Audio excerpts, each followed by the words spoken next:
En chromatographie liquide ou bien en HPLC, les colonnes ou bien les phases stationnaires sont de nature et de structure différentes. La figure suivante, par exemple, montre différents types de phases stationnaires. C18, biphényl, amide, C4, OH5, diol, tout ça. Sinon, il y en a d'autres, mais là, j'ai sélectionné les principales phases stationnaires. Bon, quand je parle de phase stationnaire, je parle aussi de colonne. Donc, c'est la même chose, c'est des termes qu'on peut interchanger. Donc, en observant toutes ces colonnes, c'est-à-dire qui sont sur le marché, on peut se poser pas mal de questions. Parmi ces questions, déjà, comment on fait pour différencier entre ces différentes colonnes? Donc, c'est quel est le paramètre de base qu'on utilise pour différencier entre ces différentes colonnes? Donc, la différence entre ces différentes colonnes. Et aussi, si on est dans un laboratoire et on veut conduire une analyse chromatographique, quel type de colonne choisir? Donc, comment on fait pour choisir la bonne colonne pour avoir une séparation optimale? On va commencer par la première, la différence entre toutes ces colonnes. Donc, il existe pas mal de paramètres, mais nous, on va utiliser. Donc, déjà, les paramètres qui. On peut déjà énoncer deux paramètres importants. C'est donc pour faire la différence entre les phases stationnaires. Généralement, on se base soit sur la polarité, soit sur le mécanisme d'interaction. Donc l'interaction, le processus d'interaction. Interaction, analyte, phase stationnaire. Mais là, on ne va pas en parler de ça, on va juste plus en parler aujourd'hui sur la polarité. Donc la polarité de la phase stationnaire. Donc une phase stationnaire, elle peut être soit non polaire, soit elle peut être évidemment polaire. Donc voilà les deux principes, c'est-à-dire les deux caractéristiques d'une phase stationnaire. Elle est soit polaire, soit apolaire. Donc ici par exemple, pour connaître si une phase stationnaire est polaire ou apolaire, là on va revenir à la chimie, tout simplement. Par exemple, la C18. Là c'est une colonne très connue, c'est l'une des colonnes les plus utilisées en HPLC. Donc la C18, pourquoi on utilise le code C18? C18 veut dire 18 atomes de carbone. Donc vous avez une très longue chaîne carbonée qui est fixée à un support, un matériel, un support poreux, solide, d'accord? Donc vous avez, donc là je vais juste schématiser la C18. Regardez, là j'ai la C18. Donc vous avez une particule sphérique, là c'est le gel de silice, gel de silice. Donc, c'est-à-dire à cette particule, il lui est attaché une très longue chaîne carbonée, comme ça. Comme ça.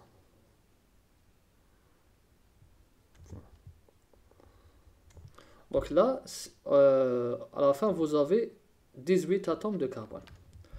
Donc là, on sait en chimie en chimie organique, on sait que quand le nombre de carbone augmente, implique le caractère hydrophobe devient important de la molécule.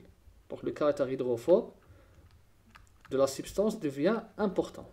Donc là, on peut dire déjà que la C18, on la classe parmi les colonnes ou bien les phases stationnaires apolaires. Là aussi, C8, c'est quoi une C8? C8, c'est juste 8 atomes de carbone. Donc là, vous avez 8 atomes de carbone. La C8, c'est combien? C'est 8 atomes de carbone. Donc C8, c'est 8. Donc comme ça, 1, 2, 3, 4. Donc là, vous avez 8 atomes de carbone. Là aussi, la C8, elle n'est pas polaire. Mais si on fait la comparaison avec la 18C, on dit que la C8 est plus polaire que la 18C. Donc la C8, on la classe aussi parmi les colonnes polaires. Donc la C8, ici, elle est polaire. La C4 aussi. La C4, combien? C'est 4 atomes de carbone. La C4. Là, voilà la C4. Donc regardez ici la C4. On la classe ici. C4. Donc on observe que le nombre de carbone est en train de diminuer.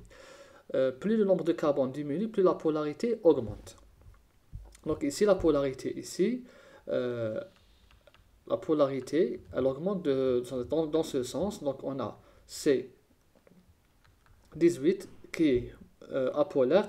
En même temps, elle est moins polaire plutôt, elle est plus apolaire que la C8. Et la C8, qui est plus polaire que la C18, elle est moins polaire que la C4. La C4, elle est plus polaire que la C8. Mais les trois sont considérés comme apolaires, mais sinon, on peut, c'est-à-dire le caractère hydrophobe, on le minimise.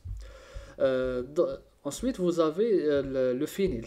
Le phényl, donc vous avez dans une phase stationnaire, vous avez comme ça le gel de silice, vous avez une particule sphérique de gel de silice à laquelle est attaché un phényl. Comme ça. Donc le phényl aussi, il est apolaire. On sait que le phényl est très apolaire. Cependant, le phényl, c'est quoi sa particularité? C'est qu'il offre, qu'il possède des électrons pi. Donc, c'est-à-dire il va ajouter des interactions pi-pi avec les analytes. Donc là, vous avez strictement des forces de Van der Waals hydrophobes. Et là, vous avez, en plus des caractères hydrophobes, vous avez des interactions pi-pi. Là aussi, vous avez la biphényl. La biphényl, c'est comme ça. Donc là, c'est une colonne apolaire. La xylphényl, comme ça. Donc 1, 2, 3, comme ça. Ça, c'est une colonne qui offre non seulement la partie hydrophobe par exemple d'une C18 plus la partie pi-pi d'un phényl. Donc tout ça, donc là, c'est des colonnes apolaires. Donc là, c'est un bon paramètre à utiliser. L'amide aussi, on peut la considérer comme apolaire. Ensuite, vous avez les colonnes polaires comme la silice. La silice, c'est très connu. Une colonne silice, c'est une colonne ou bien une phase stationnaire très polaire. Pourquoi? Parce qu'elle possède à sa surface des groupements silanol. Donc vous avez un réseau de SiOH, comme ça. Donc c'est juste comme ça. L'essentiel, vous avez les groupements OH. Ces groupements OH sont hydrophiles. Donc là, c'est très hydrophile. Et là, cette surface, elle aime l'eau. Donc elle ressemble à l'eau. Donc la silice, c'est une partie polaire.